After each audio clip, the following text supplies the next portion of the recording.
Hello students, welcome to MOS classes. इस वीडियो में हम 8th क्लास इंग्लिश एनसीईआरटी की जो न्यू बुक है पूर्वी, इसके chapter number 12 waiting for the rain के क्वेश्चंस एंड आंसर्स को डिस्कस करेंगे। इस चैप्टर की रीडिंग वीडियो हम पहले ही अपलोड कर चुके हैं। रीडिंग वीडियो का लिंक इसी वीडियो के नीचे डिस्क्रिप्शन बॉक्स में आपको मिल जाएगा। तो सबसे पहले हम देखेंगे लेट अस डिस्कस, और यहाँ पर देखिए इस क्वेश्चन में क्या कहा गया है। Complete the table given below. यहाँ पर हमें एक टेबल दी गई जिसको कंप्लीट करना है। उसके बाद one example has been done for you, एक एग्जाम्पल करके दिखाया गया है। Share your answers with your classmates and teachers, और अपने आंसर्स को अपने क्लासमेट्स और टीचर के साथ डिस्कस कीजिए। अब सबसे पहले तो ये याद रखिएगा, ये जो लेट अस डिस्कस हम देख रहे हैं ये इस चैप्टर का जो फर्स्ट पार्ट है उससे रिलेटेड है। फर्स्ट पार्ट मतलब जैसा कि हमने इस चैप्टर की रीडिंग वीडियो में देखा था, ये चैप्टर की रीडिंग यहाँ से स्टार्ट होती है ना, तो इसमें ये फर्स्ट पार्ट हुआ ना। तो ये जितना हमने यहाँ तक पढ़ा था कि वेलू इस पेड़ के नीचे आता है, वहाँ पर एक बूढ़ी महिला बैठी हुई है, तो ये यहाँ तक ये इससे रिलेटेड जो क्वेश्चंस है वो हमें दिए गए हैं। और जब हम ये दो क्वेश्चंस कर लेंगे फिर इसके बाद जो सेकंड पार्ट से रिलेटेड यानी आगे जो कंटिन्यूशन में है चैप्टर, फिर उससे रिलेटेड क्वेश्चन हम बाद में देखेंगे। अब ज़रा ये टेबल देखते हैं। सबसे पहला कॉलम क्या है, व्हाट वॉज सेड, यानी क्या कहा गया था। फिर है हु सेड, किसने कहा था। अब यहाँ पर ये मिस प्रिंटिंग है, ये व्हाट वॉज सेड रिपीट हो गया, हु सेड रिपीट हो गया। यहाँ पर क्या आना चाहिए, यहाँ पर आना चाहिए whom was said, यानी किससे कहा गया था। whom was said, ठीक है। वो कैसे पता चलता है, यहाँ जरा ये जो एग्जांपल हमें ऑलरेडी दिया गया है, ये जो आंसर दिया गया है इसी को चेक कर लेते हैं। जैसे कि क्या कहा गया, पहला जो सेंटेंस दिया गया इस चैप्टर में से क्या कहा गया, इट डजेंट लुक एनकरेजिंग, कि ये कुछ ठीक नहीं लग रहा है। ये किसने कहा था, ये कहा था वेलू ने कहा था। whom was said to himself, तो यहाँ पर ये what was said नहीं आएगा, यहाँ पर आएगा किससे कहा गया। तो ये वेलू ने खुद से कहा था, वो खुद से ही बात कर रहा था। और इसके बाद ये who said भी नहीं आएगा। यहाँ पर अब क्या आना चाहिए, इससे पता चलता है he looked up at the sky, यानी उसने स्काई की तरफ देखा। तो ये कुछ रिएक्शन से रिलेटेड इधर हमें लिखना होगा कि रिएक्शन क्या था, कुछ ऐसा यहाँ पर लिखा होना चाहिए। यानी कि उसने आसमान की तरफ देखा था और तब उसने खुद से ये कहा था कि ये कुछ ठीक नहीं लग रहा है। और हमने चैप्टर की रीडिंग वीडियो में भी देखा था ना, चैप्टर के बिल्कुल स्टार्टिंग में, कि जब वेलू ऊपर आसमान की तरफ देखता है तो उसे कोई बादल नज़र नहीं आता है और वो अपने आप से कहता है इट डजेंट लुक एनकरेजिंग, यानी कि कुछ ठीक नहीं लग रहा है, मतलब वो रेन आएगी नहीं, कुछ लग नहीं रहा है ऐसा कुछ। तो इन सब चीज़ों को ध्यान में रखते हुए आगे की टेबल अब हम देखते हैं। अब अगली जो बात कही गई है, व्हाट वॉज सेड, क्या कहा गया। The rains came all these years without any such consultations. अब ये किसने कहा था, ये वेलू ने कहा था। ये कब कहा था उसने, जब बाकी के किसानों ने उससे कहा था कि चलो हम ज्योतिषी के पास जाते हैं और उनसे बात करते हैं कि हम देवताओं को कैसे खुश करें, जो स्वर्ग के आसमान के देवता हैं, और उनको हम खुश कर देंगे और फिर वो बारिश हो जाएगी। तब वेलू ने क्या कहा था कि इतने सालों से बारिश हो तो रही है ना, तब तो हमने जाकर ऐसे कोई विचार विमर्श नहीं किया था ज्योतिषियों के साथ, उसके बाद भी बारिश हो ही रही थी। ये बात किसने कही थी, वेलू ने। तो हु सेड में तो वेलू लिखा हुआ है। अब इसके बाद है whom was said, किससे कहा गया था ये, तो ये कहा गया था दूसरे फार्मर्स ने। वेलू ने उन दूसरे फार्मर्स से ये बात कही थी, तो यहाँ पर हम लिखेंगे टू अदर फार्मर्स। और इसका रीज़न यहाँ पर बताया गया। ये जो लास्ट कॉलम है ना, इसको हम एक रीज़न के तौर पे भी कह सकते हैं कि रीज़न क्या था, उसने ये क्यों कहा था, ठीक है। ये आप अपने टीचर से डिस्कस कर सकते हैं कि इस लास्ट कॉलम में हम क्या लिखें। मुझे ऐसा लगता है कि यहाँ रीज़न भी आ सकता है। जैसे फर्स्ट हमने देखा था ना ये, कि पहले उसने ऊपर की तरफ देखा था, फिर बादल नज़र नहीं आए, तब उसने ये बात कही थी कि कुछ ठीक नहीं लग रहा। अब ये जो बात उसने कही, ये उसने क्यों कही, जो सेकंड वाली हमने यहाँ पढ़ी, कि उसने कहा कि पिछले कई सालों से रेन हो ही रही है बिना ज्योतिषियों से बात किए हुए। तो इसका रीज़न देखिए, ही रिजेक्ट्स एस्ट्रोलॉजर्स एडवाइस, यानी कि वो ये एस्ट्रोलॉजर्स वाली एडवाइस को तो रिजेक्ट कर देता है कि किसानों ने कहा कि चलो एस्ट्रोलॉजर से मिलते हैं, वो इसे रिजेक्ट कर देता है। ट्रस्टिंग नेचुरल साइकिल्स, और उसने विश्वास किस पे किया, नेचुरल साइकिल पे, कि ठीक है नेचर में ऐसा होता है, कभी कभार बारिश लेट हो जाती है, कभी ऐसी परेशानी हो जाती है, लेकिन उसने नेचुरल साइकिल पर विश्वास किया, इस कारण से उसने ये बात कही। इसके बाद ये तीसरी बात क्या कही गई थी, so many favourable conditions but still no rain, कि फेवरेबल कंडीशंस तो बहुत बनी है लेकिन बारिश नहीं हुई। ये बात किसने कही थी, ये बात कही थी वेदर ऑफिस स्टाफ ने। तो यहाँ पर हम लिखेंगे वेदर ऑफिस स्टाफ, क्योंकि यहाँ क्या बताना है, हु सेड, किसने कहा था। जब वेलू गया था ना मौसम विभाग के ऑफिस में, तो वहाँ उसने स्टाफ से पूछा था बारिश के बारे में, बारिश क्यों नहीं हो रही, बारिश कब होगी। तो उन्होंने कहा था कि फेवरेबल कंडीशंस तो कई बार बनी है, लेकिन हमें समझ नहीं आ रहा कि बारिश हो नहीं रही है। तो उनको भी इतना श्योर नहीं था कि इसका रीज़न क्या है। तो ये किससे कहा गया था? थर्ड कॉलम क्या है? whom was said, किससे कहा गया था? टू वेरू, वेरू से कहा गया था, वेरू से कहा गया था। और इसका रीज़न क्या था? फोर्थ कॉलम में हमने यहाँ यही मान रहे हैं कि इसमें हम रीज़न ही लिखेंगे, तो यहाँ पे रीज़न लिखते हैं। तो इसका रीज़न यहाँ पर हमने लिखा है, they admit their inability to predict the droughts and. यानी वो ये बात उन्होंने जो कही कि फेवरेबल कंडीशंस तो कई बार बनी लेकिन बारिश नहीं हुई, तो वो इसके द्वारा अपनी असमर्थता जाहिर कर रहे थे कि हमें पता नहीं है कि ये जो सूखा पड़ा हुआ है ये कब ख़त्म होगा। वो ये बता रहे थे कि हम अभी नहीं बता सकते हैं कि ये जो सूखा पड़ा है ये कब ख़त्म होगा। तो ये इसका रीज़न है, इसीलिए उन्होंने ये वाली बात कही थी वेरू से। किसने कही थी? वेदर ऑफिस स्टाफ ने। अब इसके बाद नेक्स्ट क्वेश्चन देखते हैं, do you think the old women would help Veeru? आपको क्या लगता है कि ये जो ओल्ड वुमेन है ये वेरू की मदद करेगी? इफ़ येस वाई, अगर हाँ तो क्यों? इफ़ नो वाई नॉट, और अगर नहीं तो क्यों नहीं? तो इसके आंसर में हमने लिखा है yes, I think the old women will help Veeru by offering wisdom. यानी कि मुझे लगता है कि वो उसकी मदद करेगी, वो जो बूढ़ी महिला है वो वेरू की मदद करेगी, वो उसको कुछ बुद्धिमानी की बातें बताएगी, इमोशनल सपोर्ट देगी, और a new perspective on his situation, और उसकी जो सिचुएशन है उस पर एक नया नज़रिया उसको देगी, ठीक है, सोचने का एक नया तरीका उसको देगी। Possibly helping him cope with the uncertainty of waiting for the rain, और वो उसको इस मामले में मदद करेगी कि वो ये जो uncertainty of waiting of for the rain है कि कितने समय तक रेन का वेट करना पड़ेगा, इससे वो तालमेल बिठा सके। ये लिखा है ना, possibly helping him cope with, तो इसका मतलब वो इससे तालमेल बिठा सके, वो अपने आप को मानसिक रूप से तैयार कर सके कि हाँ ये चलता ही है, नेचर का साइकिल है, कभी ना कभी ठीक हो जाएगा। तो वो इस तरीके से उसको समझाएगी। तो क्या क्या चीज़ें हमने देखी, वो उसको बुद्धिमानी की बातें बताएगी, इमोशनल सपोर्ट देगी, और ये जो सिचुएशन है इस पर एक नया नज़रिया उसको बताएगी, और उसको एडजस्ट करना बताएगी कि ये जो uncertainty of waiting for the rain है इसके साथ कैसे कोप करना है, इसके साथ कैसे एडजस्ट करना है, या ये कोप विद को ऐसे भी कह सकते हैं कि इन परिस्थितियों का कैसे सामना करना है, ये वो उसको समझाएगी। इसी चैप्टर को जब हमने आगे रीड किया था तो यही सब चीज़ें हुई थी, हमने देखा था चैप्टर में यही हुआ है, स्टोरी में यही हुआ है।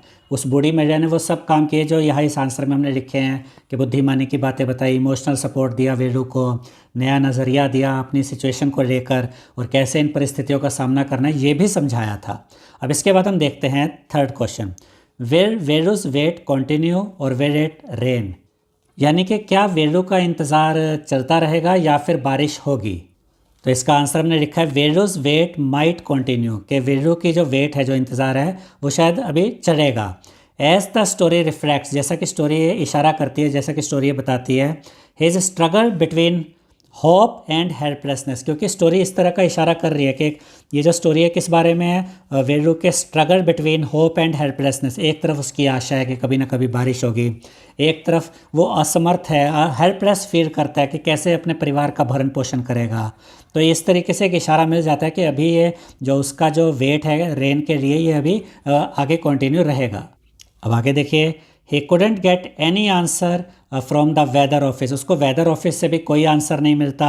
And now he feels disappointed and uncertain, और इसकी वजह से वो क्या हो जाता है, वो डिसअपॉइंटेड फील करता है, निराश फील करता है, और अनसर्टेनिटी होती है उसके अंदर, अनसर्टेन हो जाता है, उसको पता नहीं होता कि अब क्या होगा, बारिश कब होगी, उसके जीवन में बहुत सारी अनिश्चितता होती है।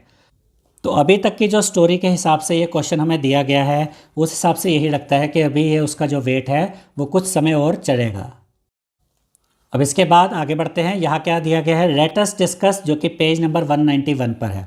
अब इसमें देखिए इस क्वेश्चन में क्या कहा गया है, complete the following statements given below with suitable reasons. अब यहाँ पर हमें कुछ स्टेटमेंट्स दी गई है, उन स्टेटमेंट्स को हमें कंप्लीट करना है सुटेबल रीजंस के साथ। पहली स्टेटमेंट देखते हैं, Veeru asked the old woman to stop smiling because, हमने देखा था ना स्टोरी में कि वो बूढ़ी महिला मुस्कुराई थी, तो वेरू ने उस बूढ़ी महिला से कहा था कि तुम मुस्कुराओ मत, क्योंकि, अब क्योंकि का रीज़न, कि इसका क्या रीज़न था कि उसने बूढ़ी महिला से कहा कि आप हंसिए मत, आप मुस्कुराइए मत। तो इसका रीज़न यहाँ पर आप क्या लिखेंगे वो यहाँ बताया गया, बिकॉज के बाद, because he felt there was nothing to smile about without the rains, क्योंकि उसको ऐसा लगा था, वेरू को ऐसा फील हुआ था कि बिना बारिश के कोई ऐसा रीज़न नहीं है कि जिसके लिए हंसा जाए, ठीक है। As the crops would not grow, क्योंकि जो फसल है वो नहीं उगेगी, जो खेती बाड़ी है वो नहीं होगी और बारिश नहीं आ रही है, तो ऐसा कोई रीज़न नहीं है जिसके लिए हंसा जाए। यही रीज़न था जिसकी वजह से उसने उस बूढ़ी महिला से कहा था कि आप मत हंसिए। अब इसके बाद सेकंड स्टेटमेंट देखते हैं जिसे हमें कंप्लीट करना है। Veeru said that it was hard not being able to work since. यहाँ सिंस का मतलब है क्योंकि, बिकॉज। तो इसको समझिए कि वेरो ने क्या कहा था कि काम ना कर पाना ये बहुत मुश्किल है। वो काम करना चाहता था और काम नहीं कर पा रहा था, तो उसने कहा कि काम ना कर पाना बहुत मुश्किल है। सिंस, बिकॉज, क्योंकि के बाद हमें क्या लिखना है, इसका रीज़न बताना है कि उसने ऐसा क्यों कहा।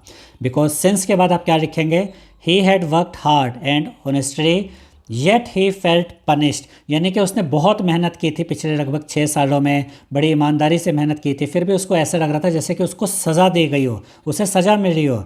Because without the rains he could not till the land and crops would grow. और क्योंकि बिना रेन्स के, बिना बारिश के वो अपनी ज़मीन को खोद के नरम नहीं कर सकता था। टिल का मतलब रीडिंग वीडियो में भी हमने आपको बताया था, ज़मीन को जब जोता जाता है, ज़मीन की खुदाई की जाती है तो मिट्टी नरम हो जाती है। अब बारिश नहीं थी, वो अपनी ज़मीन को खोद के उसकी मिट्टी को नरम नहीं कर सकता था, और अगर ये सब नहीं कर सकता था then crops would not grow, फिर फसलें भी नहीं उगती। तो ये सब रीज़न थे कि उसके मन में ये बात आई थी। उसने ये कहा था कि बिना काम के रहना मुश्किल है, क्योंकि वो बहुत ही मेहनती था, बहुत ही ईमानदार था और वो काम करना चाहता था, लेकिन बारिश ना होने की वजह से वो काम कर नहीं पा रहा था। अब इसके बाद नेक्स्ट थर्ड स्टेटमेंट देखते हैं। Veeru was confused when the old lady said that the land needed rest because, यानी कि जब उस ओल्ड लेडी ने वेरू से ये कहा था कि पृथ्वी को, धरती को भी, लैंड को भी रेस्ट की ज़रूरत होती है, तो ये बात सुनकर वेरू कंफ्यूज हो गया था। बिकॉज के बाद हमें इसका रीज़न लिखना है कि वो कंफ्यूज क्यों हो गया था। तो बिकॉज के बाद आप क्या लिखेंगे, he had never thought that the earth could get tired, क्योंकि उसने कभी ये सोचा नहीं था कि ये जो धरती है, ये जो लैंड है, और ये भी कभी थक सकती है। एंड नीडेड अ ब्रेक, और इसको भी ब्रेक की ज़रूरत पड़ती है, लैंड को, धरती को भी, अर्थ को भी रेस्ट की ज़रूरत पड़ती है। ही believe that the land should always be ploughed and cultivated, उसका तो ये विश्वास था, वो तो ये मानता था कि जो ज़मीन होती है उसको हमेशा हल के द्वारा जोतते रहना चाहिए। एक फसल ख़त्म हुई, फिर से हल के द्वारा उसको जोत दो मतलब उसमें जैसे खुदाई कर देते हैं, मिट्टी नरम कर देते हैं, फिर उसमें हल के द्वारा ये होता है ना, फिर उसमें बीज बो देते हैं। एंड कल्टिवेटेड, यानी कि उसका ये मानना था कि ज़मीन तो हमेशा तैयार रहनी चाहिए, कि हमेशा उसमें हल चलता रहे और हमेशा उसमें फसलें उगाई जाती रहे, हमेशा उसमें खेती बाड़ी होती रहे। तो जब उस बूढ़ी महिला ने कहा कि अर्थ को भी, लैंड को भी रेस्ट की ज़रूरत होती है, तो ये सुनकर वो कंफ्यूज हो गया था, क्योंकि उसने कभी इस तरीके से सोचा नहीं था। इसके बाद नेक्स्ट स्टेटमेंट देखते हैं जो हमें कंप्लीट करनी है। The old lady said that it was good for the land when it didn't rain as, यानी कि उस ओल्ड लेडी ने जब ये कहा था कि ये तो लैंड के लिए अच्छा है कि अभी थोड़े समय से बारिश नहीं हो रही है। एस के बाद हमें कंप्लीट करना है इसको, यानी इसका रीज़न क्या था, उसने ओल्ड लेडी ने ऐसा क्यों कहा कि बारिश नहीं हो रही ना, ये भी लैंड के लिए अच्छा है, ज़मीन के लिए अच्छा है, क्यों, देखिए।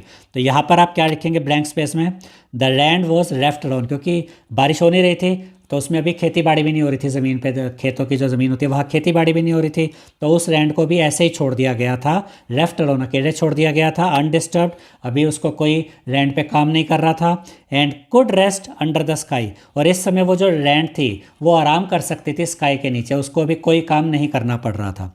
This rest would help it become fresh and ready for the next crop when the rains finally came, और ये जो रेस्ट है जो कि अभी लैंड को मिल रहा था, इससे उसको मदद मिलेगी फिर से फ्रेश होने में, यानी एक टाइम आएगा वो फिर से फ्रेश होकर फिर से तैयार हो जाएगी। And ready for the next crop, और अगली फसल के लिए वो बिल्कुल रेडी हो जाएगी। When the rains finally came, जब फाइनली रेन फिर से आ जाएगी, फिर से बारिश होगी, तो वो लैंड एकदम फ्रेश होगी और रेडी होगी नए क्रॉप्स के लिए।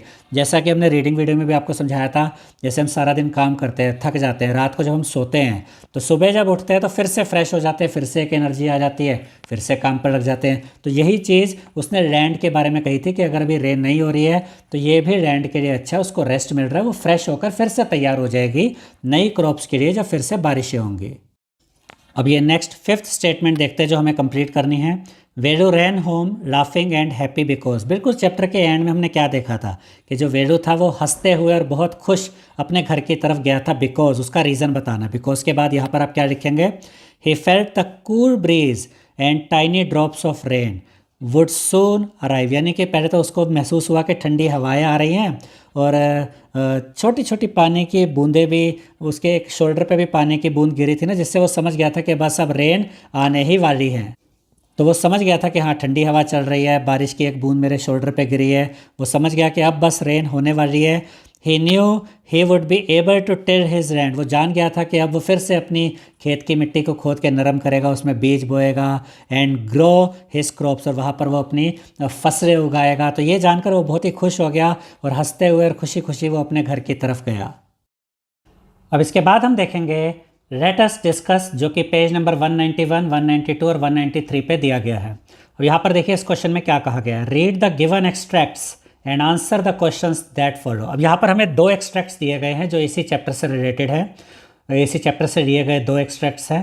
एक एक करके हम दोनों एक्सट्रैक्ट्स को रीड करेंगे और इन एक्सट्रैक्ट्स से रिलेटेड जो क्वेश्चंस हैं उनके आंसर देखेंगे। तो पहला एक्सट्रैक्ट देखिए, I can't see how talking to astrologers will bring rain. जब दूसरे किसानों ने वेरू से कहा था कि हम ज्योतिषियों के पास जाते हैं, उनसे बात करते हैं कि कैसे हम बारिश के देवता को खुश कर सकते हैं जिससे कि बारिश हो जाए, तो फिर वेरू ने क्या कहा था कि मुझे तो समझ नहीं आता कि एस्ट्रोलॉजर से बात करके, यानी ज्योतिषों से बात करके बारिश कैसे हो जाएगी, ये वेरू ने कहा था। उसके बाद he decided to go to the weather office in the city. ये सब चीज़ें हमने चैप्टर की रीडिंग में भी देखी थी। फिर वो उसने डिसाइड किया कि वो सिटी में वेदर ऑफिस जाएगा, मौसम विभाग के ऑफिस जाएगा, एंड टॉक टू समवन, और वहाँ किसी से बात करेगा। But the people at the weather office said they couldn't really tell him when the sky would gather clouds and bring rain।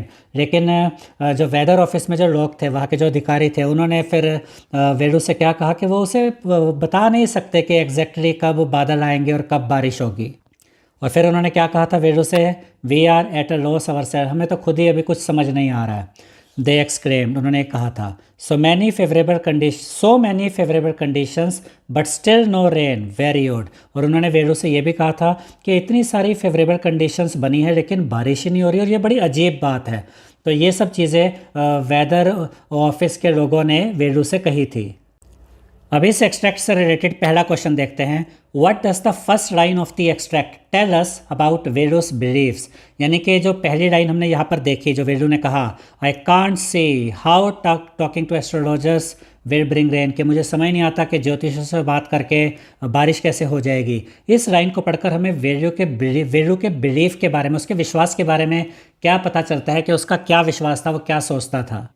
तो इसका आंसर हमने लिखा है, the first line indicates, first line ये दिखाती है दैट वेरू इज़ प्रैक्टिकल, कि वेरू practically सोचता था, and does not believe in superstitious, और वो अंधविश्वास में बिलीव नहीं करता था, और astrological methods to bring rain, और वो ये ज्योतिषियों वाले मेथड में भी यकीन नहीं करता था बारिश लाने के लिए। उसे यकीन नहीं था कि ज्योतिषियों के पास जाएंगे और कुछ करेंगे तो फिर बारिश हो जाएगी, वो प्रैक्टिकली सोचता था।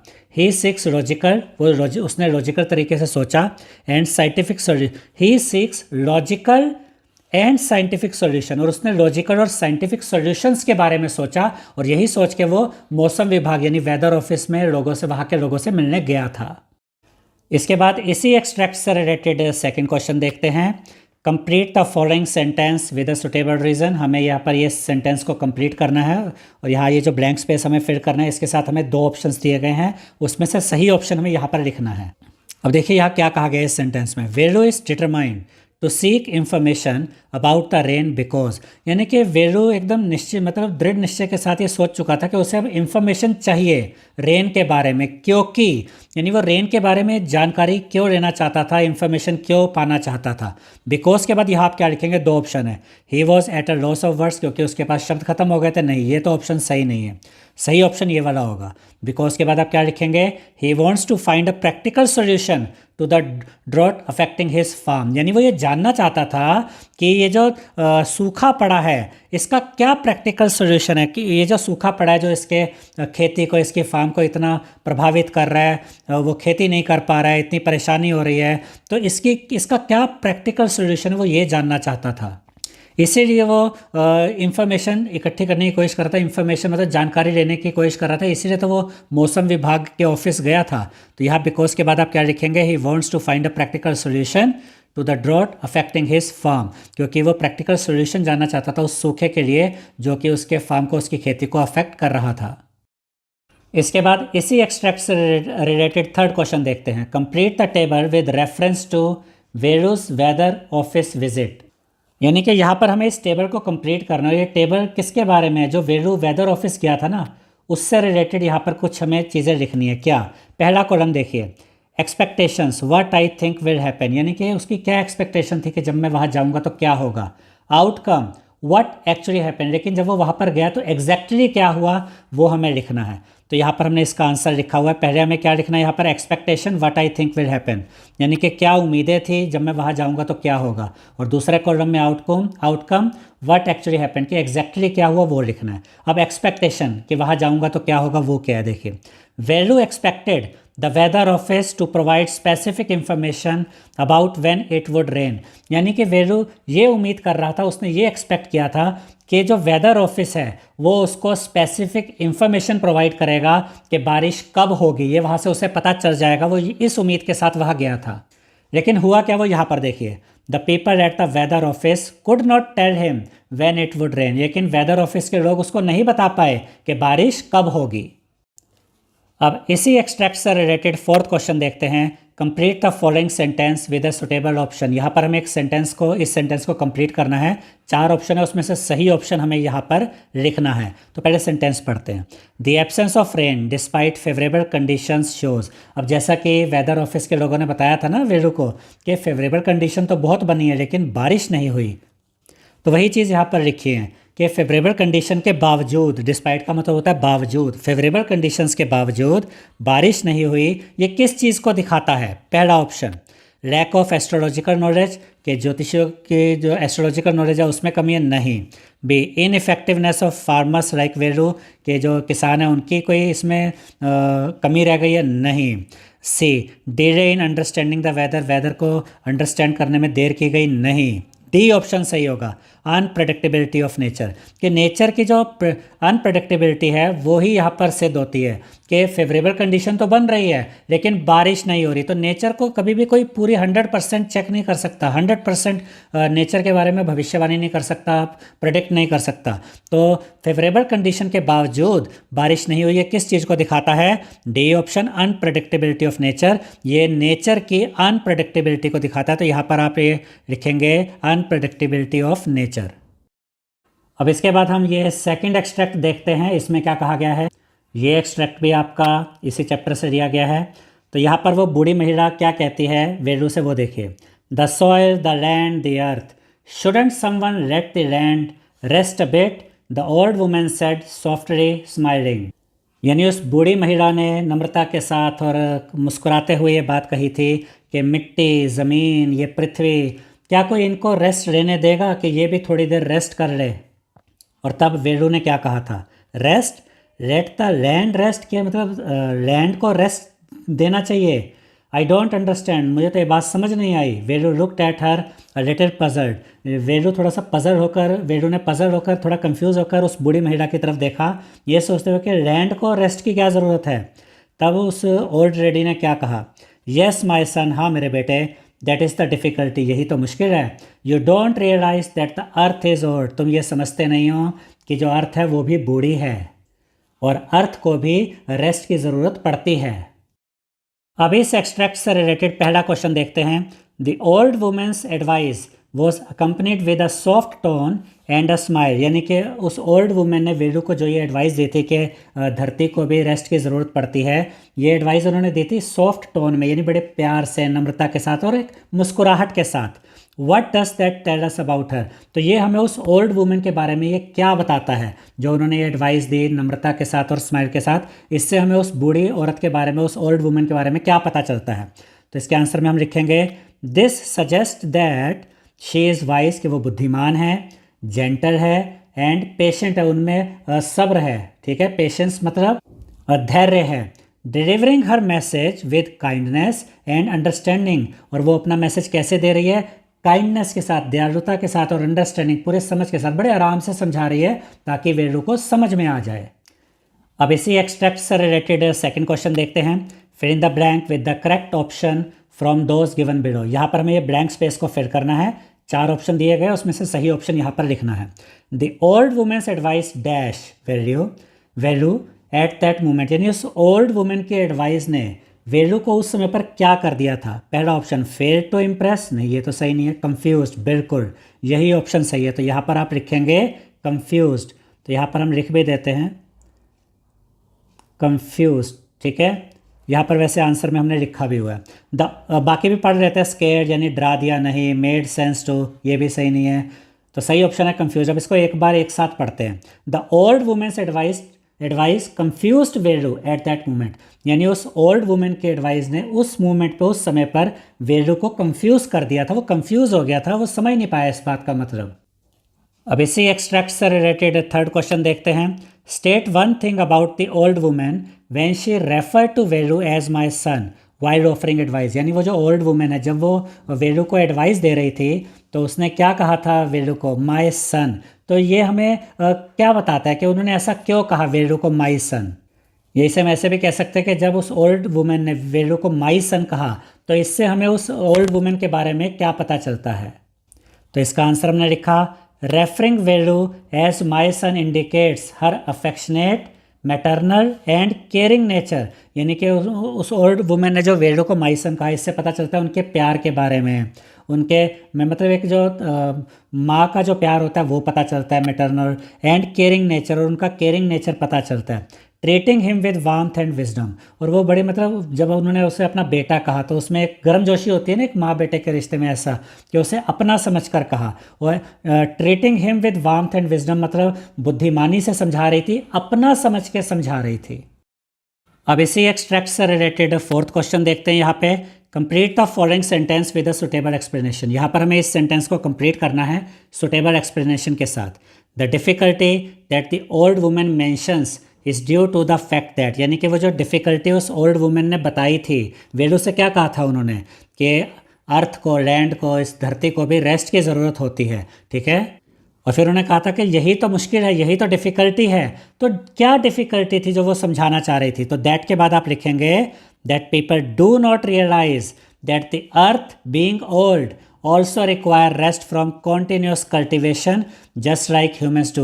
वो यही समझाना चाह रही थी कि यही तो मुश्किल है कि लोग समझते नहीं हैं कि जो अर्थ है जो कि अब बूढ़ी हो चुकी है, ओल्ड है, उसको भी रेस्ट की ज़रूरत है। इस कॉन्टीन्यूस कल्टिवेशन से लगातार उस पर खेती की जाती है, उसको भी इस लगातार खेती से रेस्ट की ज़रूरत पड़ती है, बिल्कुल वैसे ही जैसे कि इंसानों को रेस्ट की ज़रूरत पड़ती है।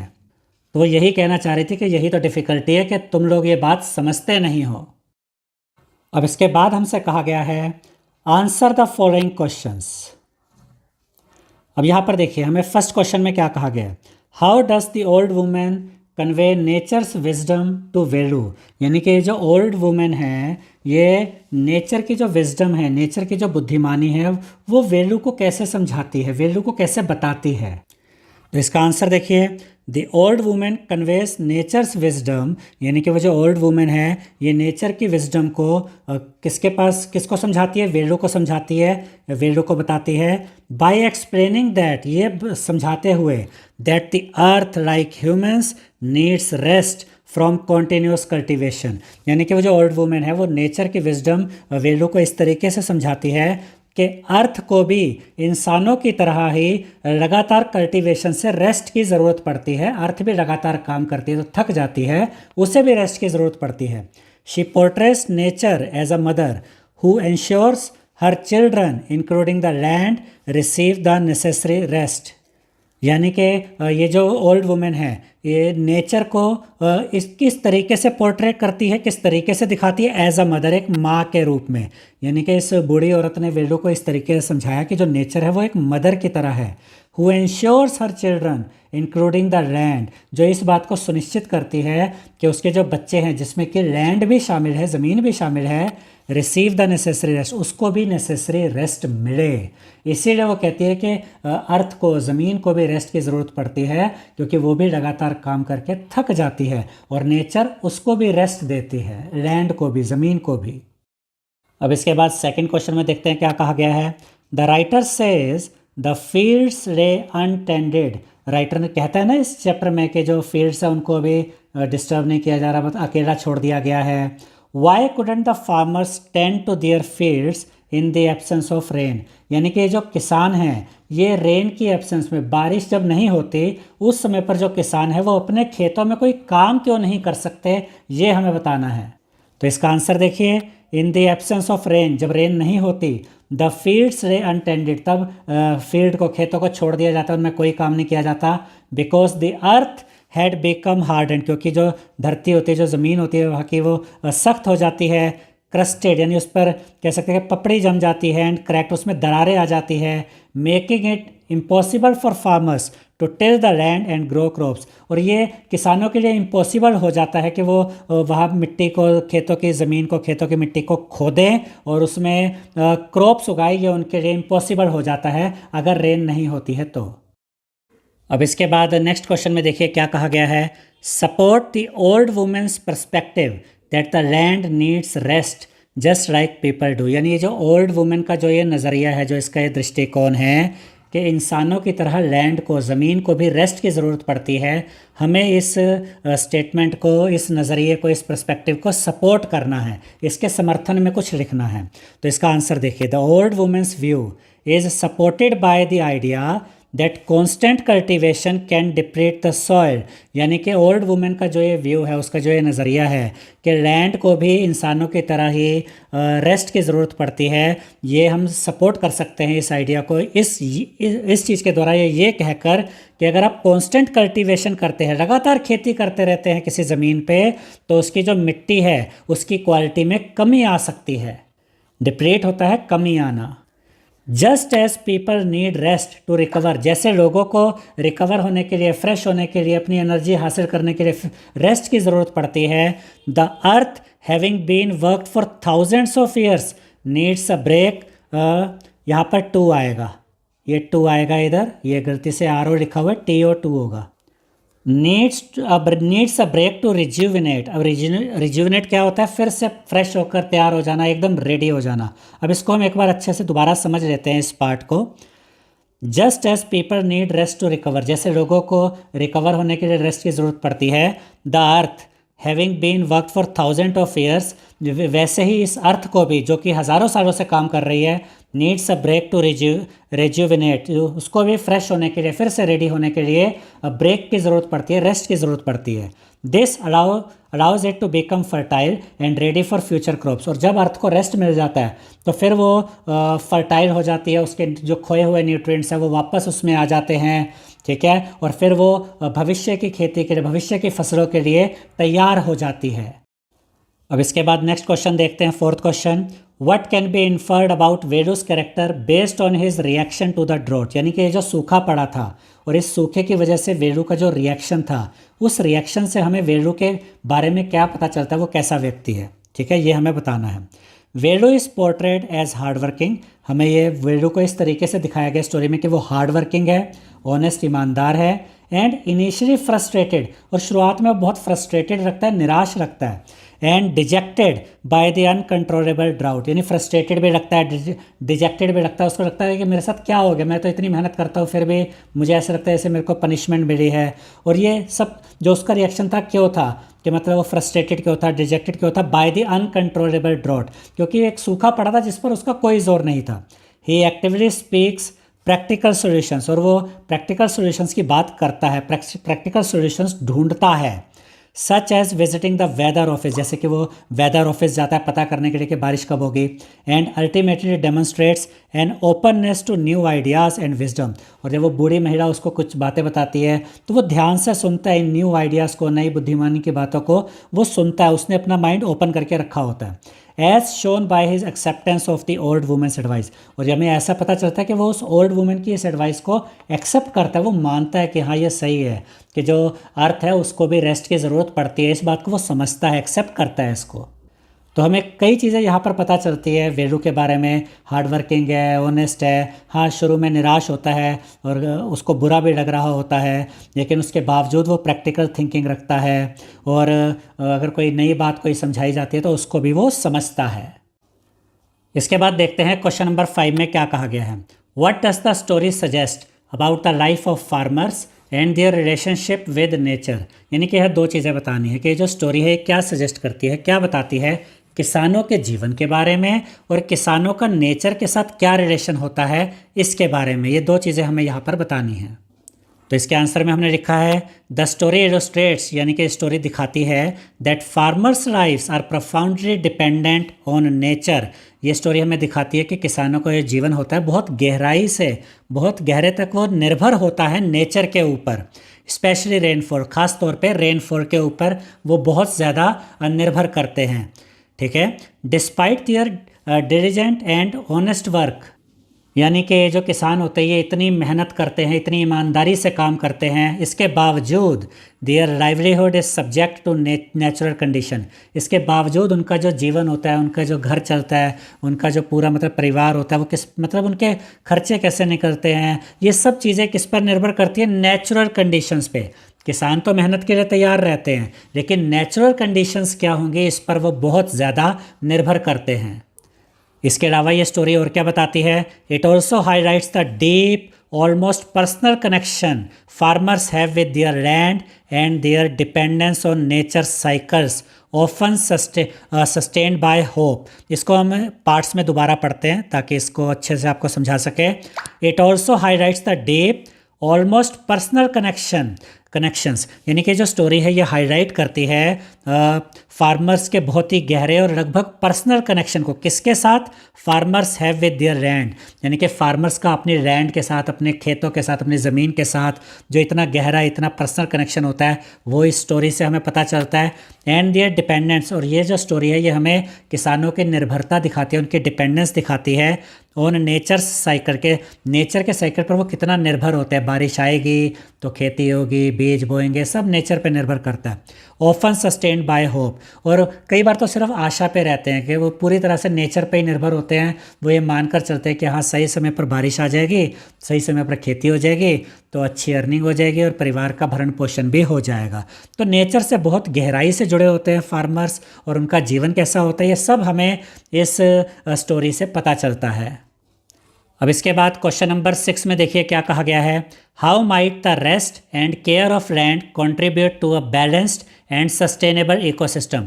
यानी अगर हम लैंड को, ज़मीन को अगर हम रेस्ट देते हैं, उसकी देखभाल करते हैं तो ये किस तरीके से कंट्रीब्यूट करता है एक सस्टेनेबल इकोसिस्टम को बैलेंस करने में।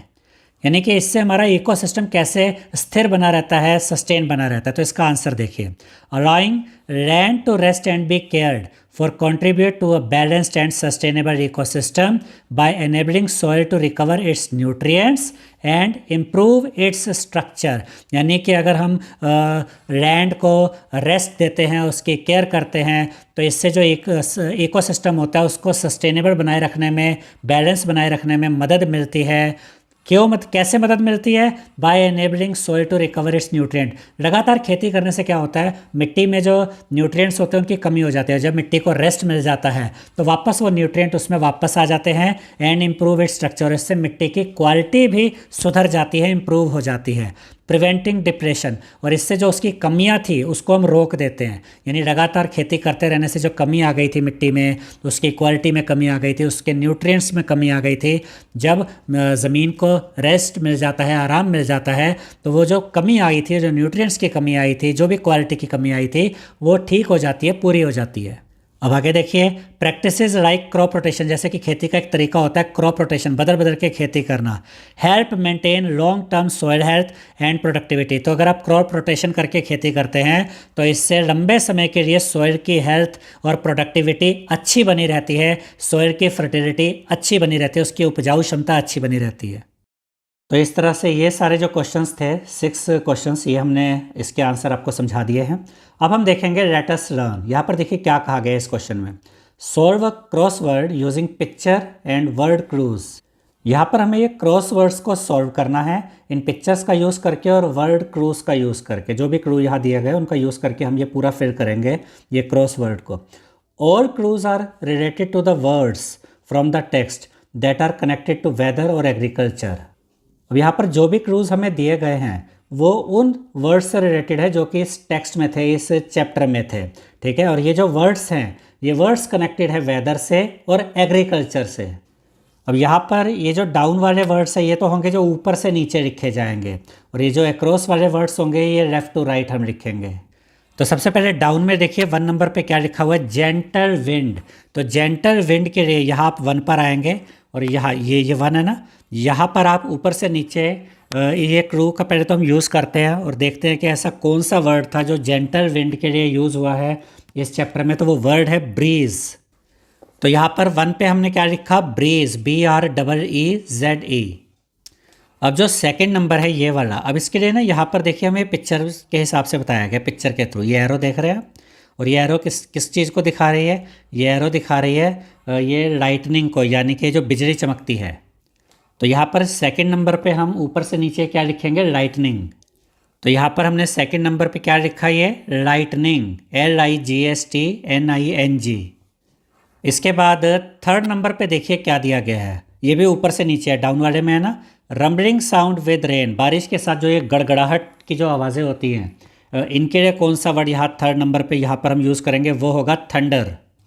तो यहाँ थर्ड नंबर पे हमने देखिए क्या लिखा, यहाँ पर हमने लिखा है थंडर, THUNDER। इसके बाद ये फोर्थ नंबर देखते हैं, grains etcetera grown in large quantity in fields. खेतों में जो है बड़ी संख्या में जो है ग्रेन्स उगाए जाते हैं, अनाज उगाया जाता है, और भी इसके अलावा कई चीज़ें उगाई जाती है बड़ी संख्या में। तो इसको हम क्या कहते हैं, इसको कहते हैं क्रॉप। तो ये फोर्थ नंबर पे हम लिखेंगे CROP, क्रॉप, यानी कि फसलें। तो यहाँ पर अभी हम नंबर वाइज चल रहे हैं, जैसे 4 तक हमने कर लिया, अब हम 5th करेंगे, फिर हम ये 6th और 7th उसके बाद इस पर भी आएंगे। ठीक है, तो पहले 5th देखते हैं। और जो 5th है ना, ये है अक्रॉस, लेफ़्ट टू राइट लिखना है, कलेक्टेड क्रॉप्स। कलेक्टेड क्रॉप्स को आप क्या कहते हैं, जो हम जब फसलें उग जाती हैं, पक जाती हैं, उनको काट के कलेक्ट कर लिया जाता है, इसको हम कहते हैं हार्वेस्ट। तो ये 5th नंबर पे यहाँ पर आप लिखेंगे हार्वेस्ट, HARVEST, हार्वेस्ट। तो कलेक्टेड क्रॉप को हम कहते हैं हार्वेस्ट। इसके बाद 6th नंबर पे देखिए, 6th नंबर पे क्लाउड्स दिखाए गए हैं। तो 6th नंबर ऊपर से नीचे है ना, डाउन, तो यहाँ पर आप लिखेंगे क्लाउड्स, CLOUDS। उसके बाद देखिए 7 नंबर भी पिक्चर के द्वारा ही दिखाया गया। 7 नंबर में क्लाउड से जो है बारिश का पानी नीचे गिर रहा है, इसको यहाँ पर 7 नंबर पे दिखाया गया। तो इसको आप लिखेंगे फॉल। तो इसको हम कहते हैं फॉल, कि जो बारिश का पानी होता है जब वो नीचे गिरता है तो इसको फॉल कहते हैं। इसके बाद आते हैं 8th नंबर पे, जो कि अक्रॉस में है। 8th नंबर पे तो सिंपल है, सन। तो यहाँ पर आप लिखेंगे SUN, सन। इसके बाद देखिए 9th नंबर पे क्या दिया गया क्रॉस में, prepare and use land for crops, यानी कि जब आप फसलें उगाने के लिए, जब आप जो खेतों की ज़मीन होती है जब उसको तैयार करते हैं, उसको यूज़ करने के लिए तैयार करते हैं, तो उसको क्या कहते हैं। तो 9th नंबर में हम क्या लिखेंगे, तो 9th नंबर में आएगा कल्टिवेट, CULTIVATE। तो जब आप ज़मीन को तैयार करते हैं यूज़ करने के लिए, खेती के लिए, तो इसको कल्टिवेट करना कहते हैं, कल्टिवेट। इसके बाद 10th नंबर पे क्या है, टर्न अप द फील्ड्स, और जो ये मिट्टी को खोदा जाता है, उसको मिट्टी को नरम किया जाता है, तो इसको किसके द्वारा किया जाता है, हल चला के किया जाता है, और इसको हम कहते हैं प्लो, PLOUGH, प्लो। और इसके बाद लास्ट है 11th नंबर, प्लांट सीड्स, यानी कि जब आप बीज बोते हैं तो इसको हम क्या कहते हैं, सो, बीज बोना, SOW। इसके बाद हम देखते हैं question number 2। The text uses words like peace, weather, sun and rain, यानी कि इस चैप्टर में ये वर्ड, इस तरीके के वर्ड्स यूज़ हुए हैं, जैसे कि पीस, फिर वेदर, फिर सन और rain. These words are the same as other words that are spelled differently। अब ये ऐसे वर्ड्स हैं जैसे कि peace, weather, sun and rain, ये ऐसे वर्ड्स हैं कि इसके साथ साथ आपको कुछ और वर्ड्स भी मिल जाएंगे जिनका प्रोनाउंसिएशन तो सेम होता है लेकिन उनके स्पेलिंग डिफरेंट होते हैं। जैसे कि पीस, अब यहाँ पर ये पीस था, देखिए ये पीस का मतलब क्या होता है, टुकड़ा या पार्ट, और ये पीस क्या होता है, शांति। अब ऐसे यहाँ पर ये वेदर यानी कि मौसम, ये जो वेदर होता है ना, WHETHER, इसका मतलब होता है जब आपके पास कोई चॉइस हो या डाउट हो कि ये काम होगा या नहीं होगा, कि वो चीज़ वो आएगा या नहीं आएगा। ऐसे जो सन है, अब इसके साथ सेम प्रोनाउंसिएशन सन, लेकिन SUN, एक बेटा और एक सूरज। फिर ये रेन है, RAIN, रेन यानी बारिश। अब ये भी रेन है, REIGN, लेकिन इसका मतलब होता है शासन, ठीक है, राज्यकाल या राज्य या शासन। तो इस तरह के वर्ड्स को हम होमोफोन्स कहते हैं, जिनकी प्रोनाउंसिएशन तो सेम होती है लेकिन इनके स्पेलिंग डिफरेंट होते हैं, इनके मतलब भी डिफरेंट होते हैं, मीनिंग भी डिफरेंट होते हैं। तो यहाँ देखिए यही डेफिनेशन बताई गई है, words that are pronounced the same as other words but differ in meaning और in spelling are called homophones. ऐसे वर्ड्स जो कि दूसरे वर्ड्स की तरह ही प्रोनाउंस किए जाते हैं लेकिन उनके स्पेलिंग और उनके मीनिंग डिफरेंट होते हैं, इस तरह के वर्ड्स को हम होमोफोन्स कहते हैं। अब इसके बाद क्या कहा गया है, मेन क्वेश्चन अब ये है, now complete the paragraph by filling in the correct option of homophones given in the brackets. यहाँ पर हमें ये ब्लैंक स्पेसेस को फिल करना है। हर ब्लैंक स्पेस के साइड में आपको ये 2 होमोफोन्स ये दिए गए हैं, ठीक है। इनमें से सही वर्ड आपको चूज़ करके ब्लैंक स्पेस को फिल करना है। तो स्टार्ट करते हैं। The farmer looked at the sky, किसान ने आसमान की तरफ देखा, एंड वंडर्ड, और वो सोचने लगा, dash the clouds would finally bring the rain, finally bring rain, के वो सोचने लगा कि क्या आज बारिश होगी या नहीं होगी। तो इसके लिए ये वेदर तो नहीं आएगा, क्यों? क्योंकि इसका मतलब होता है मौसम, ये वाला वेदर आएगा। इसमें डाउट भी नज़र आता है और चॉइस भी होती है कि ये काम होगा नहीं होगा। तो यहाँ लिखेंगे वेदर, WHETHER। तो अब इसका मतलब हो गया कि वो सोच रहा था कि अब बारिश होगी या नहीं होगी। अब आगे देखिए, he sat down on the ground, वो ग्राउंड पे बैठ गया, breaking a small dash of roti for his meal, और अपने खाने के लिए उसने एक रोटी का टुकड़ा तोड़ा। तो ये वाला पीस का मतलब तो होता है शांति, ये पीस होता है टुकड़ा, ठीक है। तो यहाँ पर ये वाला पीस आएगा PIECE। तो बड़ी इजी सी चीज़ है, थोड़ा आपको बस ध्यान से पढ़ना है इसको। अब इसके बाद आगे बढ़ते हैं। द डैश प्लेन, अब ये 2 होमोफोन्स है, एक प्लेन PLAIN जो समतल होता है प्लेन, और एक होता है प्लेन PLANE यानी कि जो आपके ये विमान होते हैं, ठीक है। अब the dash fields stressed endlessly before him completely dry, यानी कि पूरी प्लेन उसके सामने, वो फील्ड उसके सामने पड़ी हुई थी और पूरी ड्राई थी। तो यहाँ पर ये वाला प्लेन आएगा PLAIN।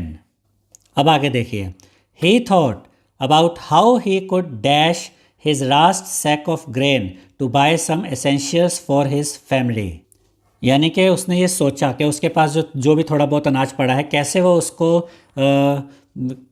सेल कर सकता है, बेच सकता है, ताकि उसको बेच के वो अपनी फैमिली के लिए जो ज़रूरत की चीज़ें हैं वो ला सके। तो बेचने के लिए SELL वाला सेल यूज़ होता है कि कैसे वो उसके पास जो थोड़ा बहुत ग्रेन बचा हुआ है उसको वो बेचे और उससे जो भी पैसे मिले उससे अपने परिवार की ज़रूरतें पूरी करे। तो SELL।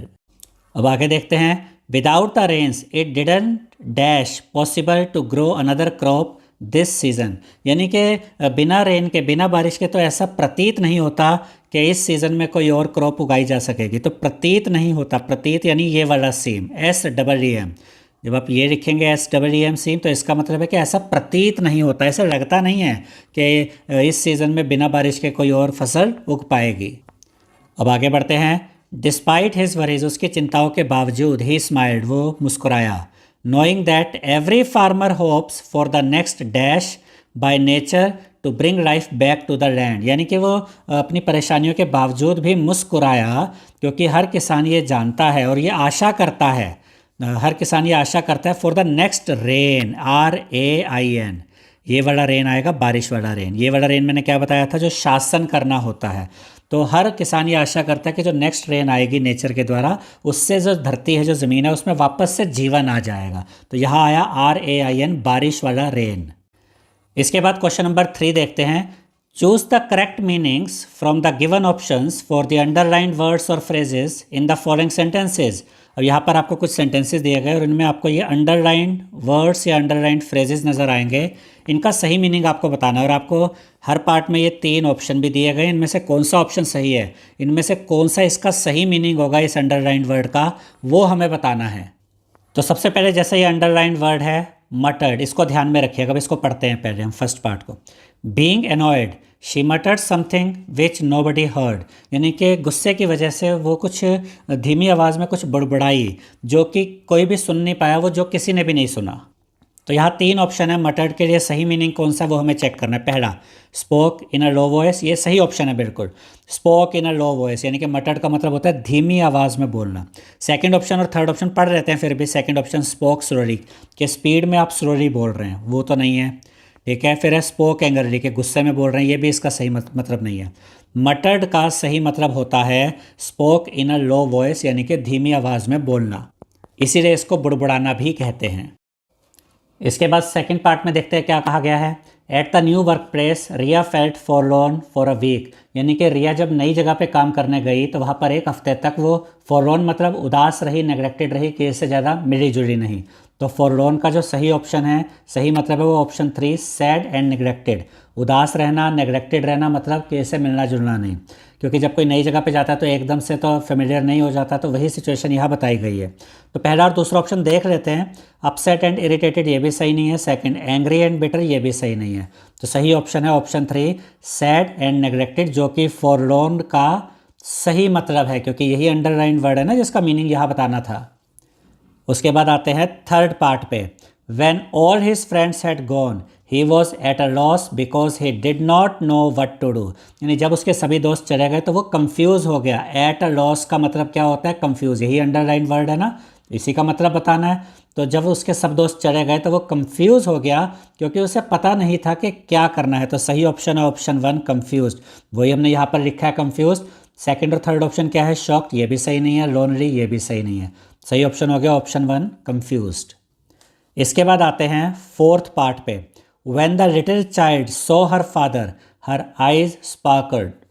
यानी कि जब उस छोटे बच्चे ने अपने फादर को देखा तो उसकी आंखों में एक चमक आ गई। स्पार्कल्ड अंडरलाइन वर्ड है ना, इसका मीनिंग बताना है। इसका मतलब होता है खुशी वाला, जो एक खुशी शो करना, यानी कि अपना जॉय शो करना।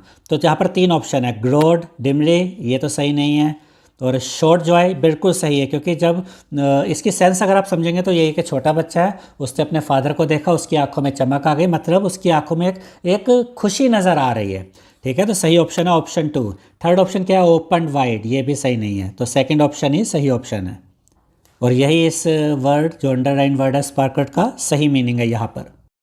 तो इस तरह से इस क्वेश्चन का आंसर भी हमने समझ लिया है। अब हम आते हैं नेक्स्ट क्वेश्चन पर।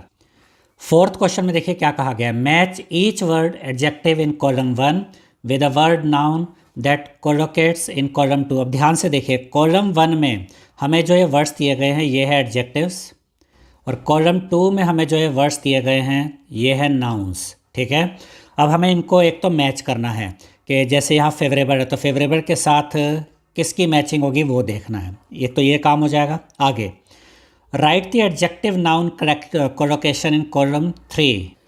तो ये कोलोकेशन का मतलब होता है एक साथ मिलाकर दिखाना, एक साथ मिलाना। तो यानी एडजेक्टिव और नाउन को मिलाकर एक साथ आप कहाँ दिखाएंगे? कॉलम 3 में। एक एग्जाम्पल किया भी गया, 1 example has been done for you. अब फर्स्ट पार्ट देखिए, फेवरेबल। फेवरेबल के साथ मैचिंग होगी वेदर की।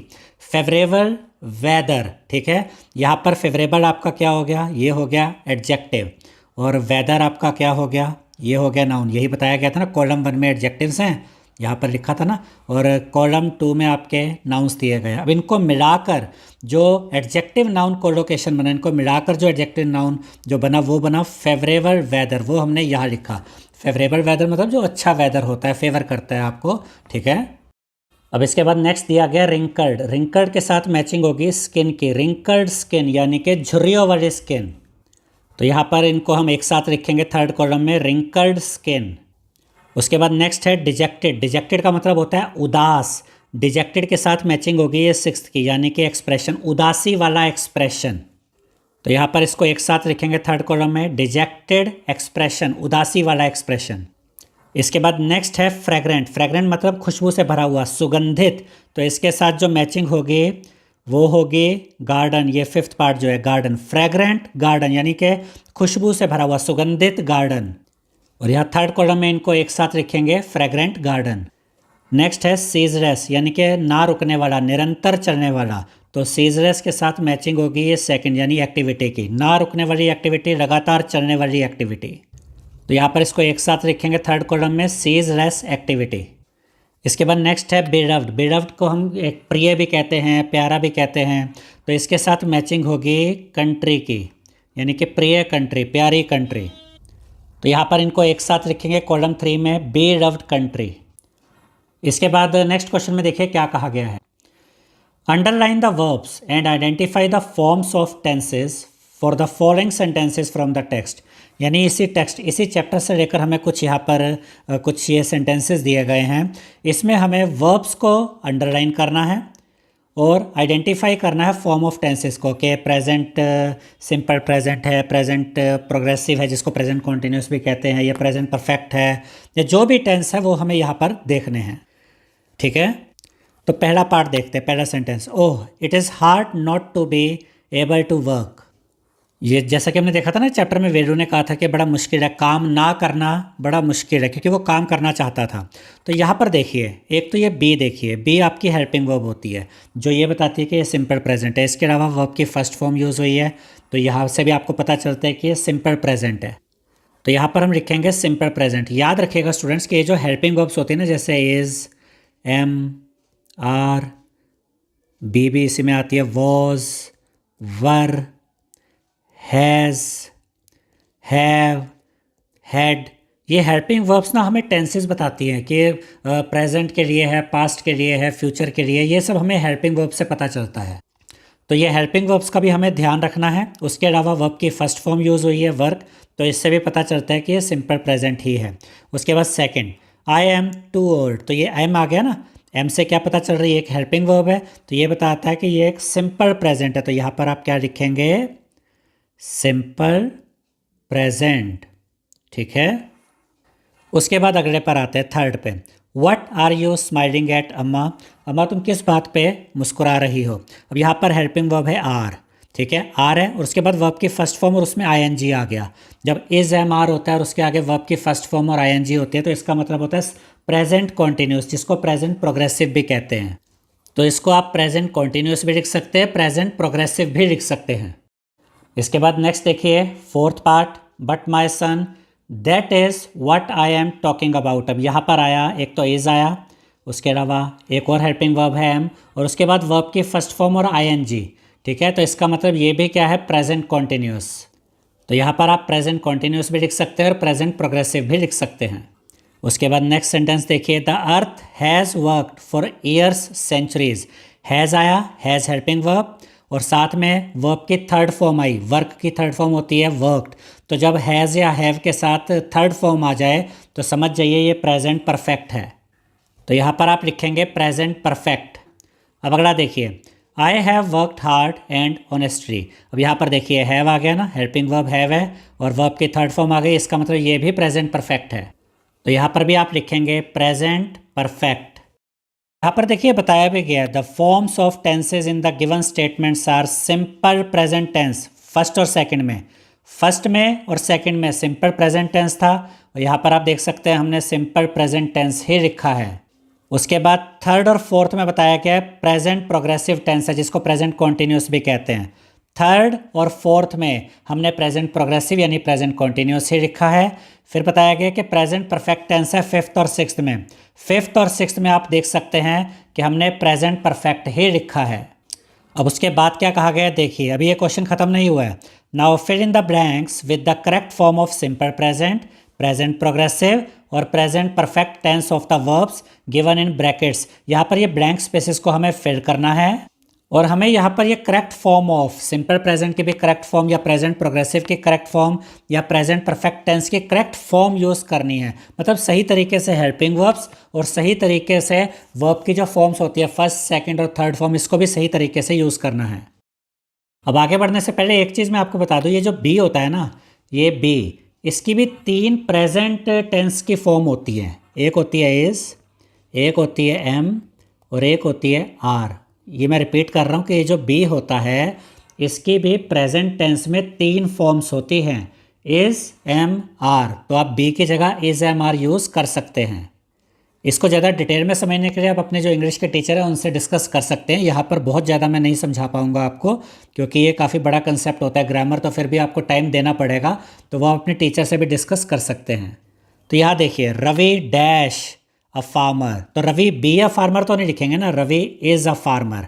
तो ये प्रेजेंट में आ गया ना, मैंने कहा था बी की एक प्रेजेंट की फॉर्म इज़ भी होती है। Ravi is a farmer. अब उसके बाद हु डैश प्रैक्टिस, इसको भी हम यूज़ करेंगे crop rotation on his land. तो यहाँ पर हमने लिखा प्रैक्टिसेस, इसका मतलब हो गया ये सिंपल प्रेजेंट को दिखा रहा है। रवि एक किसान है जो कि क्रॉप रोटेशन करता है अपनी लैंड पे, और रवि सिंगुलर है, तो एस, जब सिंगुलर होता है तो ऐसे एस रखते हैं ना, तो प्रैक्टिस को हमने क्या लिख दिया, प्रैक्टिसेस। अब आगे देखिए, each season he dash different, यहाँ प्लांट को कैसे यूज़ करना देखेंगे, he dash different crops to maintain the soil's health. तो यहाँ आएगा प्लांट्स, PLANTS। यहाँ प्लांट्स का मतलब वो जो उगाना होता है ना, लगाना, वो मतलब है यहाँ पे। यानी कि हर सीज़न में ये जो रवि है वो अपने खेत में डिफरेंट क्रॉप्स को उगाता है ताकि सॉइल की हेल्थ मेंटेन रहे, सही बनी रहे। इसके बाद देखिए, this year he dash grow legumes which help restore the nutrients in the soil. इस साल वो उगा रहा है, इज, और इसके साथ आएगा ग्रोइंग।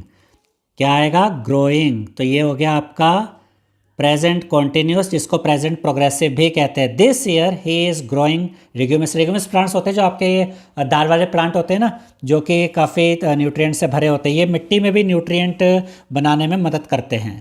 तो वही यहाँ लिखा है, this year he is growing legumes. वो इस साल लेग्यूमस प्लांट्स उगा रहा है, which help restore the nutrients in the soil, जिससे कि मिट्टी में जो न्यूट्रिएंट्स है उसकी भी कमी पूरी हो जाती है। अब आगे देखिए, over the years Ravi dash learn that planting the same crop repeatedly. अब यहाँ पर क्या आएगा, मैं पहले लिख देता हूँ, फिर इसको बाद में एक साथ भी पढ़ेंगे और समझेंगे भी। हैज़ के साथ आएगा लर्नड। तो यहाँ पर हमने क्या लिखा, over the years Ravi has learned. Ravi इतने पिछले कुछ सालों में रवि ने सीख लिया है। हैज़ लर्न मतलब present perfect tense. Ravi has learn that planting the same crop repeatedly. उसने क्या सीख लिया कि अगर सेम क्रॉप आप बार बार रिपीट करते जाएंगे, dash the soil making it less fertile, तो इससे मिट्टी कम फर्टाइल हो जाती है और उसमें कमी आ जाती है। डिप्लेट मतलब कमी। अब इसको सही से यूज़ करते हैं यहाँ पर हम। तो यहाँ पर हमने लिखा डिप्रेट्स, ये सिंपल प्रेजेंट है। रवि ने क्या सीख लिया है कि अगर सेम क्रॉप रिपीटेडली आप लगाते रहोगे, उगाते रहोगे, तो इससे क्या होगा, मिट्टी में डिप्रेशन हो जाएगा, डिप्रेट्स हो जाएगी, मतलब उसकी क्वालिटी में कमी आ जाएगी। मेकिंग इट लेस फर्टाइल, जिससे कि मिट्टी कम फर्टाइल हो जाएगी। और जैसे हम ये जो करते हैं ना सिंपल प्रेजेंट, जैसे SAIS लगाते हैं, तो इसको पढ़ने का भी एक तरीका होता है। मैं एक और तरीका आपको बता देता हूँ इसकी। जब हम इसको हिंदी में पढ़ते हैं ना, तो एक तरीका होता है बोलने का, कि जब हम, उसने ये सीख लिया है कि जब हम सेम क्रॉप रिपीट करते रहते हैं तो इससे मिट्टी की क्वालिटी कम हो जाती है। इसको ऐसे भी बोलते हैं, जैसे होता है ना, मैं स्कूल जाता हूँ, आई गो टू स्कूल। मैं मार्केट जाता हूँ, आई गो टू मार्केट। वैसे ही है कि लगातार एक ही तरह की क्रॉप उगाते रहने से मिट्टी की क्वालिटी कम हो जाती है। तो जब सिंपल प्रेजेंट आप ये लिखते हैं SAIS लगाकर, तो इसको इस तरीके से भी बोला जाता है। अब आगे देखिए, bye rotating crops he dash the land productive and fertile. यानी कि क्रॉप रोटेशन करके, बदल बदल के खेती करने से उसने क्या किया, उसने लैंड को प्रोडक्टिव और फर्टाइल बना दिया है या बना के रखा हुआ है। तो यहाँ पर हमने लिखा हैज़ केप्ट, यानी कि प्रेजेंट परफेक्ट टेंस के क्रॉप रोटेशन करके उसने अपनी लैंड को प्रोडक्टिव और फर्टाइल बना दिया है। अब आगे देखिए, ही dash a noticeable improvement in his yields since adopting this method. ये मेथड अडॉप्ट करने के बाद उसने अच्छी खासी, मतलब अच्छे तरीके से नोटिस किया है और उसको नज़र आया कि उसकी जो प्रोडक्शन है ना, जो पैदावार है, जो फसलें, वो बहुत अच्छी हो गई हैं। तो ये सी को हम कैसे लिखेंगे, इसको हम लिखेंगे ही हैज़ सीन, यानी कि वो ये देख चुका है कि उसने जो ये मेथड अपनाए उससे उसकी जो फसलें हैं वो ज़्यादा उग रही हैं, बहुत अच्छे से उग रही हैं। तो यहाँ क्या लगा, ये present perfect tense.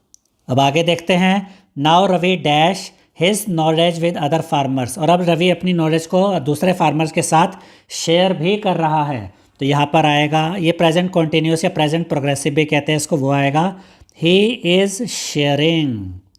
Now Ravi is sharing his knowledge with other farmers. अब रवि अपनी नॉलेज को दूसरे फार्मर्स के साथ शेयर कर रहा है। एक्सप्लेनिंग, और वो ये भी एक्सप्लेन कर रहा है सबको, दूसरे किसानों को, how crop rotation dash both the soil and their harvest, कि किस तरीके से जो क्रॉप रोटेशन होता है वो मिट्टी को भी बेनिफिट करता है और हार्वेस्ट को भी, फसलों को भी बेनिफिट करता है। तो इसके लिए यहाँ पर हम सिंपल प्रेजेंट ही लिखेंगे और आएगा बेनिफिट्स। तो यहाँ पर आप क्या लिखेंगे, बेनिफिट्स, सिंपल प्रेजेंट, कि किस तरीके से वो ये सिखा रहा है कि किस तरीके से जो क्रॉप रोटेशन होता है ये मिट्टी को भी बेनिफिट करता है और हार्वेस्ट को भी बेनिफिट करता है। अब आगे बढ़ते हैं, देखिए इसके बाद हमें क्या कहा गया है, study the highlighted words in the following sentences from the text. इसी चैप्टर से लेकर कुछ सेंटेंसेस हमें दिए गए हैं और इन सेंटेंसेस में जो ये हाईलाइटेड वर्ड्स है इनका हमें ध्यान रखना है। जैसे कि पहला पार्ट देखते हैं, the rains came all these years without any such consultation. तो 3 वर्ड्स पे ध्यान दीजिए, द, ऑल और एनी। ये सब है क्या? ये सब डिटर्मिनर्स है जिसके बारे में अभी हम डिटेल में अब पढ़ेंगे। नेक्स्ट क्या है? So many favourable conditions but still no rain. तो यहाँ ध्यान देना है अपने मैनी पे। ऐसे आगे, every day they hope that the rain would come. हर रोज़ वो आशा करते हैं कि बारिश होगी। द पे ध्यान दीजिए, एवरी पे ध्यान दीजिए। Next, but this year turned out to be different. लेकिन ये साल अलग है। दिस पे ध्यान दीजिए। ऐसे यहाँ पर this is the first season in 5 no 6 years that I have not sown nor ploughed. तो यहाँ पर आपने ध्यान देना है इस पे, द पे, 5 पे, 6 पे। Next, we ought to talk to some astrologers. हमें एस्ट्रोलॉजर से बात करनी चाहिए। तो यहाँ पर क्या है? ये सम। फिर I have only done what any hard working farmer would do. तो यहाँ पर ध्यान देना है एनी पे। इन सब के मतलब अभी आपको समझ में आएंगे, ठीक है। Velu looked at her a little puzzled. तो यहाँ पर ये a little. She takes care to give her children the rest they need. तो यहाँ पे हर पे ध्यान दीजिए और द पे।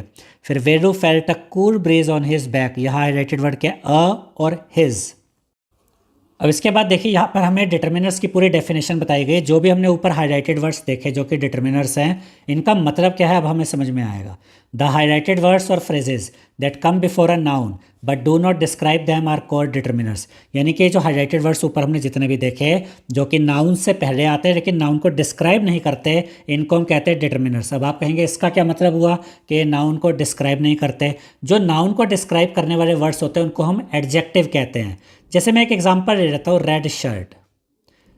अब ये पता चल रहा है कि नाउन शर्ट है और उसके बारे में रेड बता रहा है कि रेड शर्ट है, तो ये क्या हुआ? हमारा एडजेक्टिव। लेकिन अगर मैं कह दूँ दिस शर्ट, तो अब ये जो दिस है ना, ये नाउन से पहले आया लेकिन ये नाउन को डिस्क्राइब नहीं कर रहा। सिर्फ या तो ये उसकी तरफ इशारा करते हैं या उनकी क्वांटिटी वगैरह को ये डिस्क्राइब करते हैं। सारी चीज़ें अभी हम पढ़ेंगे।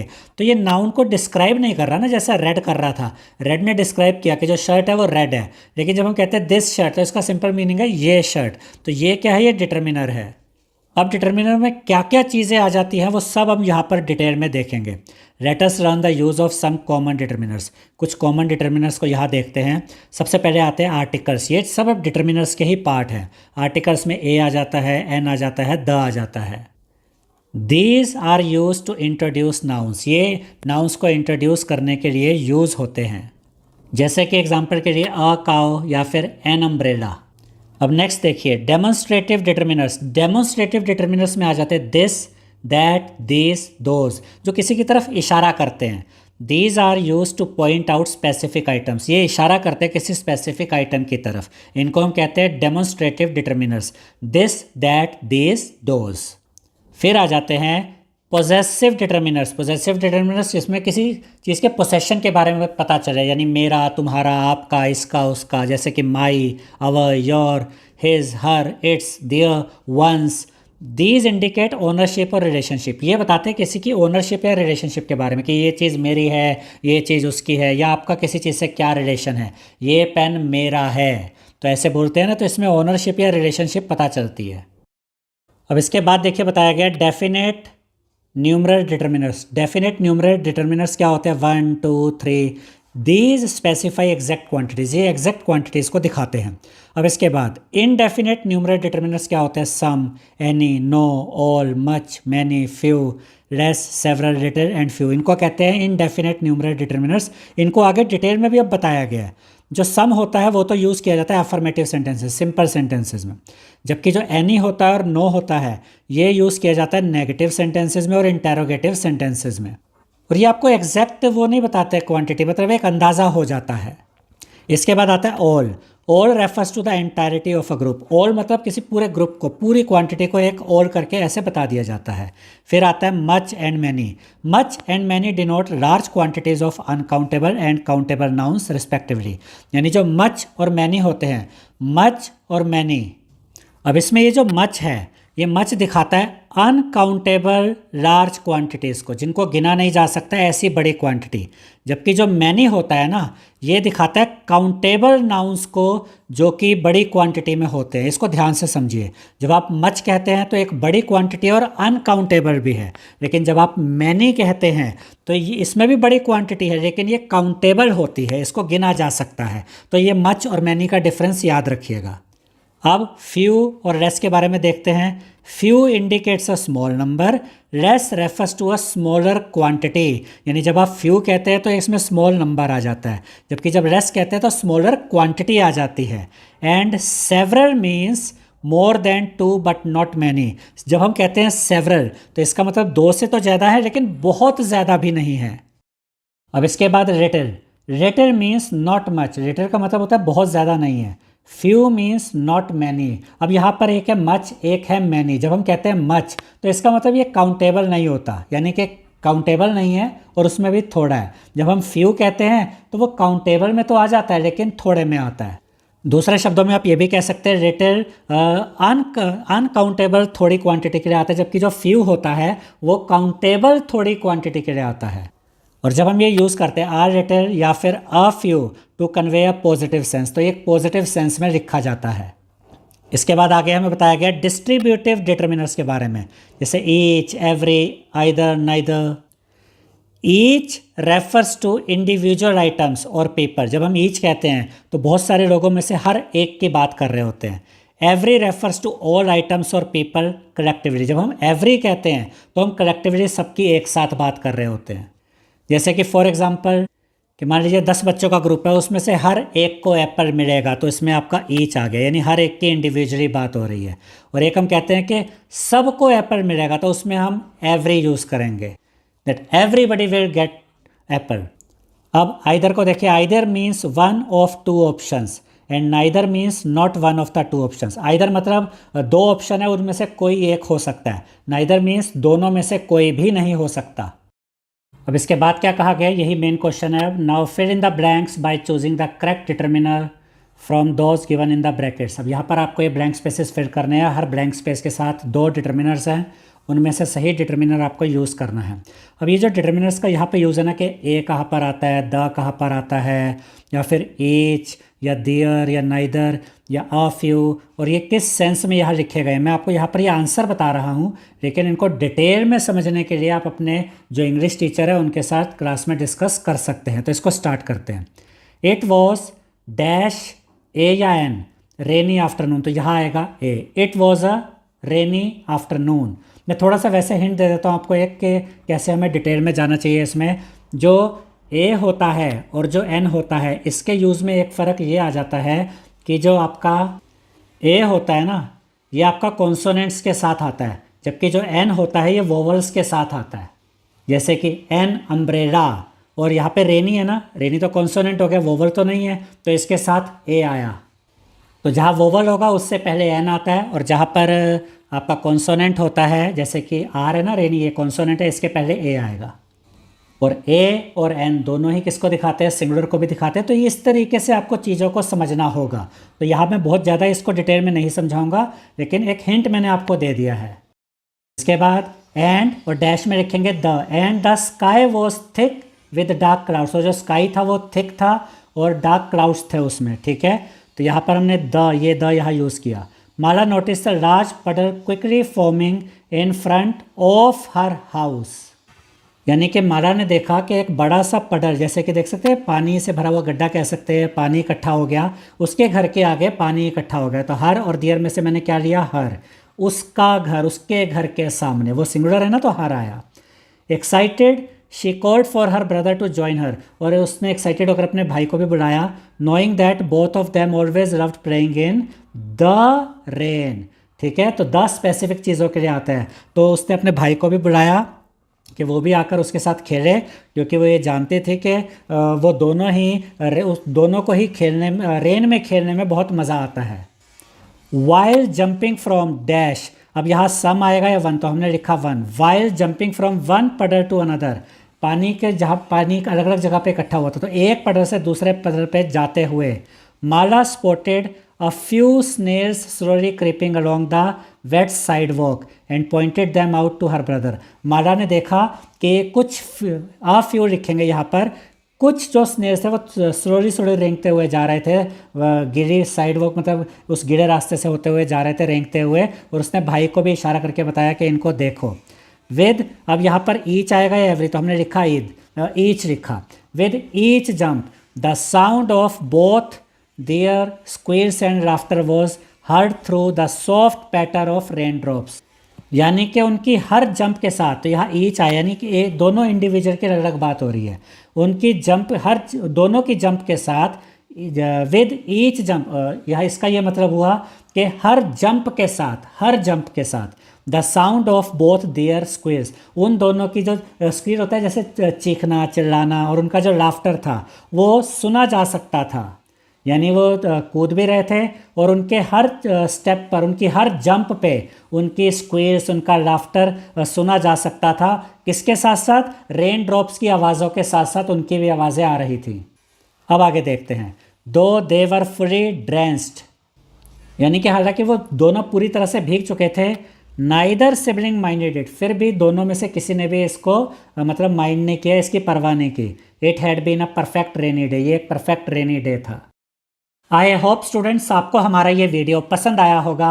अगर आपको हमारा ये वीडियो पसंद आया है तो इस वीडियो को लाइक करें, शेयर करें, हमारे चैनल को सब्सक्राइब करें और बेल आइकन बटन ज़रूर दबाएं, जिससे हमारी हर नई वीडियो का नोटिफिकेशन आपको मिलता रहे। Thank you.